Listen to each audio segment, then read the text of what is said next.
Hi, this is Holly from the Sweet Simple Things, and welcome to my channel where we make healthy and nourishing recipes the whole family will love.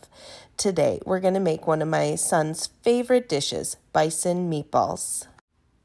Into a bowl, we are going to put some finely grated Parmesan cheese, parsley flakes, salt, pepper, garlic powder, onion powder, oregano, and thyme.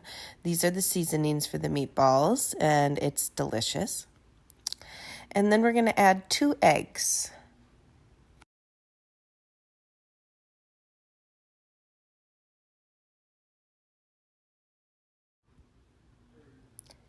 Next, we're going to add 1 cup of breadcrumbs. If you need to make this gluten-free, you can use gluten-free breadcrumbs, or you could take gluten-free oats and pulse them in like a blender to get them finely ground. Not quite as thin as a flour, but somewhere between oats and flour, and you could use that as well. And then a 1/2 cup of water into the bowl and stir it all together.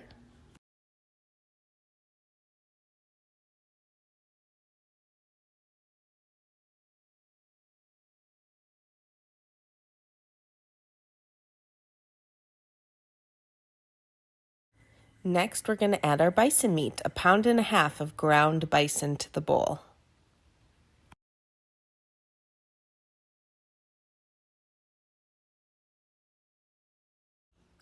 I start by stirring this with my spoon to get it started, but eventually I have to get in there with my hands every time to get it mixed thoroughly. Otherwise, you end up with like clumps of breadcrumbs in parts of the meat, and it's just easier to get it evenly dispersed with hand mixing. But if you really don't want to get your hands in the raw meat, I don't blame you. So just use your spoon, and it might just take you a little longer.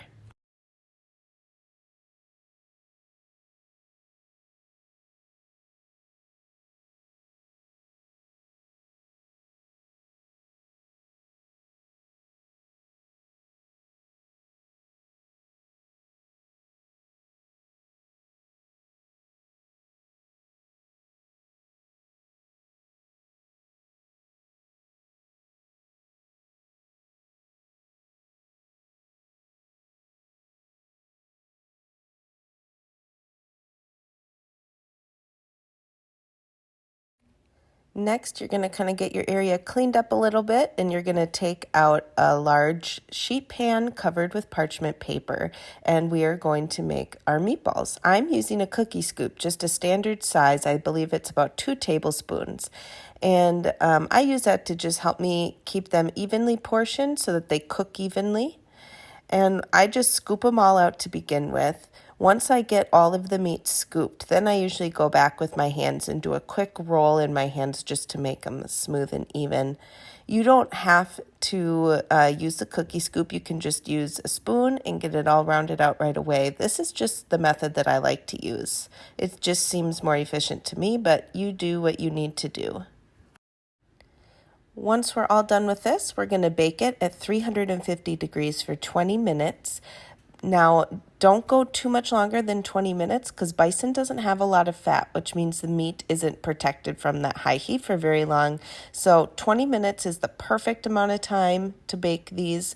Maybe your oven needs a little more or less, but I wouldn't go too much longer. Check them after 20 minutes, maybe cut one open. If it's no longer pink inside, they are done.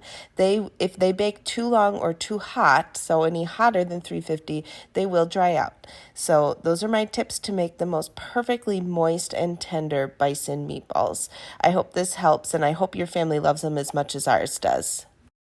For more bison recipes, make sure you check out my website at thesweetsimplethings.com.